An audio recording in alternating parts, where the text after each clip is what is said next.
இது வந்து பிரண்டை இலை, பிரண்டையில் இருக்கிற இலையை எடுத்து இது வந்து சட்னி செய்யணும். இது ஒரு பிரண்டை, இதுவும் சட்னி செய்யணும். இது வந்து பிரண்டை பொடி, இது பொடி செய்ய போகிறேன். இது வந்து தொக்கு, ஊறுகாய் தொக்கு மாதிரி இது தொக்கு.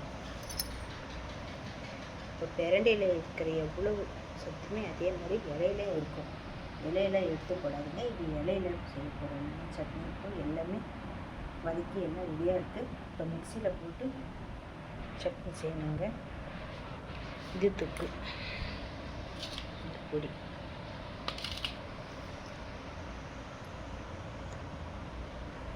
பிரண்டை பொடி அரைச்சாச்சு. இப்போ பிரண்டை இலையை வைக்கலாம்.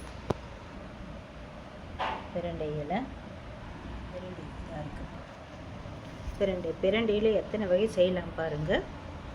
இந்த பிரண்டையில் அவ்வளோ நன்மை இருக்குங்க. இது நான் சொல்ல வேண்டியது எல்லாருக்குமே தெரியும். இது சாப்பிட்டது வந்து இடுப்பு வலி, கை கால் முட்டி வலி எல்லாமே நல்லா இருக்குங்க. வீக்கம், கை கால் வீக்கமெல்லாம் நல்லா இருக்குன்றாங்க. எங்கள் பக்கத்தில் இருக்கிறவங்க அவங்களுக்கெல்லாம் கொடுப்போம். அதெல்லாம் சாப்பிட்டு ரொம்ப நல்லா இருக்குன்றாங்க. இந்த வீடியோ உங்களுக்கு பிடிச்சிருந்தால் லைக் பண்ணுங்கள், ஷேர் பண்ணுங்கள், கமெண்ட் பண்ணுங்கள். வணக்கம்.